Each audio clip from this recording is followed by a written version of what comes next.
ನಮಸ್ತೆ ವೀಕ್ಷಕರೇ, Kumar news one Kannada news ಚಾನಲ್ಗೆ ನಿಮಗೆಲ್ಲರಿಗೂ ಸ್ವಾಗತ.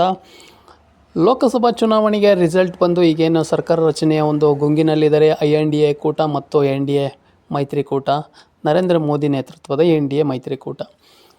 ಈ ಎಲ್ಲದರ ನಡುವೆ ಒಂದು ಬಿಗ್ ಆಪರೇಷನ್ ಒಂದು ರಾತ್ರೋರಾತ್ರಿ ನಡೀಲಿಕ್ಕೆ ಶುರುವಾಗಿದೆ. ಅದೇನಪ್ಪ ಅಂತಂದರೆ, ಈಗ ಪಕ್ಷೇತರರಾಗಿ ಗೆದ್ದಿರ್ತಕ್ಕಂಥ ಶಾಸಕರನ್ನು ಸಂಪರ್ಕ ಮಾಡಿರ್ತಕ್ಕಂಥ ಅಮಿತ್ ಶಾ ಅವರು ಕೂಡ ಒಂದು ಭದ್ರವಾಗಿರ್ತಕ್ಕಂಥ ನಮ್ಮ ಸರ್ಕಾರವನ್ನು ಯಾರೂ ಸಹ ಅಲ್ಲಾಡಿಸಬಾರ್ದು ಅನ್ನೋ ಒಂದು ದೃಷ್ಟಿಯಿಂದ ಇವತ್ತು ಪಕ್ಷೇತರ ಅಭ್ಯರ್ಥಿಗಳಿಗೆ ಒಂದು ಗಾಳವನ್ನು ಹಾಕಿದ್ದಾರೆ ಅಂತ ಒಂದು ಸುದ್ದಿ ಬರ್ತಾ ಇದೆ.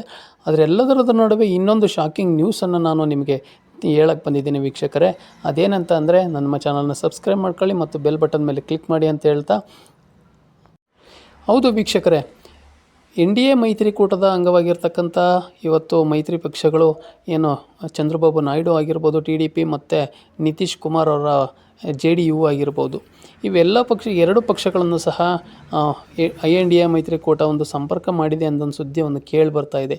ಇದರೆಲ್ಲದರ ನಡುವೆ ಸಹ ಒಂದು NDA ಪಕ್ಷಕ್ಕೆ ಒಂದು ಬೆಂಬಲವನ್ನು ಕೊಟ್ಟಿರ್ತಕ್ಕಂಥ ಒಂದು TDP ಮತ್ತು ನಿತೀಶ್ ಕುಮಾರ್ ಅವರು, ನಾವು ಯಾವತ್ತಿದ್ರೂ ನರೇಂದ್ರ ಮೋದಿ ಅವರಿಗೆ ಬೆಂಬಲವಾಗಿರ್ತೀವಿ, ಅವ್ರು ಯಾವತ್ತೇ ಸರ್ಕಾರ ರಚನೆ ಮಾಡಲಿ ನಮ್ಮ ಬೆಂಬಲ ಇದೆ ಅಂತಲೂ ಸಹ ಒಂದು ಹೇಳಿಕೆಯನ್ನು ಕೊಟ್ಟಿದ್ದಾರೆ. ಇದರೆಲ್ಲದರ ನಡುವೆ ಸರ್ಕಾರದ ಸೇಫ್ ಆಗಿರಬೇಕು ಅಂದರೆ ಪಕ್ಷೇತರ ಅಭ್ಯರ್ಥಿಗಳು ಸಹ ಅಮಿತ್ ಶಾ ಅವರು ಗಾಳ ಹಾಕಿದ್ದಾರೆ ಅನ್ನೋ ಒಂದು ಮಾತುಗಳು ಸಹ ಕೇಳಿ ಬರ್ತಾ ಇದೆ. ಇದರ ಎಲ್ಲದರ ನಡುವೆಯೂ ಸಹ ಇನ್ನೊಂದು ಶಾಕಿಂಗ್ ನ್ಯೂಸ್ ಸಹ NDA ಪಕ್ಷಕ್ಕೆ ಒಂದು ಬಂದಿದೆ ಅಂತಲೇ ಹೇಳ್ಬೋದು. ಅದೇನಪ್ಪ ಅಂತಂದರೆ, ಇವತ್ತು ಶರದ್ ಪವಾರ್ ಅವರು ಕಂಟೆಸ್ಟ್ ಮಾಡಿರ್ತಕ್ಕಂಥ ಮಹಾರಾಷ್ಟ್ರದಲ್ಲಿ ಇವತ್ತು ಒಂದೇ ಒಂದು ಕ್ಷೇತ್ರವನ್ನು ಬಿಟ್ಟು ಇನ್ನೆಲ್ಲ ಕ್ಷೇತ್ರಗಳನ್ನು ಸಹ ಗೆದ್ದಿದೆ. ಅದರಂತೆಯೇ ಇವತ್ತು ಶರದ್ ಪವಾರ್ ಅವ್ರಿಗೂ ಸಹ ಒಂದು BJP ಗಾಳ ಹಾಕಿದೆ ಅನ್ನೋ ಒಂದು ಮಾತುಗಳು ಸಹ ಕೇಳಿ ಬರ್ತಾ ಇರೋದ್ರ ಮಧ್ಯೆ, ಯಾಕಪ್ಪ ಅಂತಂದರೆ ಅಲ್ಲಿ ಅಜಿತ್ ಪವಾರ್ ಅವರು ಸಹ ಒಂದು ಕಂಟೆಸ್ಟ್ ಮಾಡಿರೋಂಥ ಎಲ್ಲ ಕ್ಷೇತ್ರಗಳಲ್ಲಿ ಕೇವಲ 2 ಸ್ಥಾನಗಳನ್ನು ಮಾತ್ರ ಗೆಲ್ಲೋ ಪರಿಸ್ಥಿತಿಗೆ ಬಂದಿದ್ದಾರೆ. ಹಾಗಾದರೆ ಶರದ್ ಪವಾರ್ಗೂ ಎಲ್ಲೋ ಒಂದು ಕಡೆ ನಾವು ಎಲ್ಲೋ ಸೋತ್ಬಿಟ್ವಿ ಅನ್ನೋ ಒಂದು ಗುಂಗಿನಲ್ಲಿ ಅವರು ಸಹ ಇದ್ದಾರೆ. ಶರದ್ ಪವಾರ್ ಅವರ ಜೊತೆಗೆ ಅಜಿತ್ ಪವಾರ್ ಅವ್ರ ಜೊತೆಗೆ ಇರ್ತಕ್ಕಂಥ 15 ಶಾಸಕರು ಏನು NCP ಜೊತೆಗೆ ಸೇರ್ಬೋದು ಅನ್ನೋ ಒಂದು ದೃಷ್ಟಿಯಿಂದ BJP ಏನು ಆಪ್ರೇಷನ್ ಮಾಡಬೇಕು ಅಂತ ಇದ್ದಾರೆ ಶರದ್ ಪವಾರ್ ಅವ್ರ ಟೀಮನ್ನೇ ನಾವು BJPಗೆ ಸೆಳ್ಕೊಂಡ್ರೆ ನಮಗೆಲ್ಲದಕ್ಕೂ ಅನುಕೂಲ ಆಗ್ತದೆ.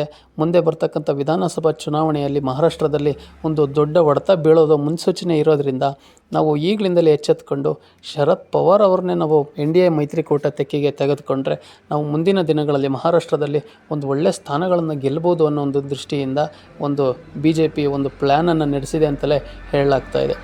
ಅದರಂತೆಯೇ ಇವತ್ತು ದೇವೇಂದ್ರ ಫಡ್ನವೀಸ್ ಅವರು ಒಂದು ಹೇಳಿಕೆಯನ್ನು ಕೊಟ್ಟಿದ್ದಾರೆ. ನಮಗೆ ಉಪಮುಖ್ಯಮಂತ್ರಿ ಸ್ಥಾನದ ಕೆಳಗಿಳಿಸಿ ನನ್ನ ಪಕ್ಷ ಸಂಘಟನೆಯನ್ನು ಮಾಡಬೇಕು ಅನ್ನೋ ಒಂದು ದೃಷ್ಟಿಯಿಂದ ಅವರು ಉಪಮುಖ್ಯಮಂತ್ರಿ ಸ್ಥಾನಕ್ಕೆ ನಾವು ರಾಜೀನಾಮೆ ಕೊಡೋದಕ್ಕೆ ಸಿದ್ಧ ಅಂತ ಸಹ ಒಂದು ಹೇಳಿಕೆಯನ್ನು ಕೊಟ್ಟಿರೋದನ್ನು ನಾವೆಲ್ಲರೂ ನೋಡ್ಬೋದು. ಇನ್ನು ಅಜಿತ್ ಪವಾರ್ ಅವರು ಮೊನ್ನೆ ನಡೆದಂಥ ಲೋಕಸಭಾ ಚುನಾವಣೆಯಲ್ಲಿ ಈ ಸೋಲನ್ನು ಅವರಿಗೆ ನಿಜವಾಗ್ಲೂ ಅರಗಿಸ್ಕೊಳ್ಳೋಕ್ಕಾಗ್ತಾ ಇಲ್ಲ.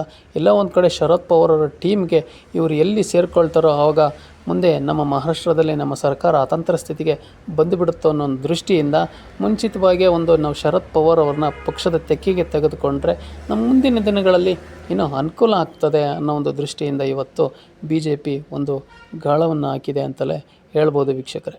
ಇದರೆಲ್ಲದರ ಮಾಹಿತಿ ನಿಮಗೆ ಇಷ್ಟ ಆಗಿದ್ದರೆ ದಯವಿಟ್ಟು ನಮ್ಮ ಚಾನಲ್ನ ಸಬ್ಸ್ಕ್ರೈಬ್ ಮಾಡಿ ಮತ್ತು ಬೆಲ್ ಬಟನ್ ಮೇಲೆ ಕ್ಲಿಕ್ ಮಾಡಿ ಅಂತ ಹೇಳ್ತಾ, ನಿಮ್ಮ ಅನಿಸಿಕೆ ಅಭಿಪ್ರಾಯಗಳನ್ನು ಕಮೆಂಟ್ ಮೂಲಕ ತಿಳಿಸಿ ಅಂತ ಹೇಳ್ತಾ, ಮತ್ತೆ ಮುಂದಿನ ವೀಡಿಯೋದಲ್ಲಿ ಸಿಗೋಣ ವೀಕ್ಷಕರೇ. ಅಲ್ಲಿವರೆಗೂ ಧನ್ಯವಾದಗಳು.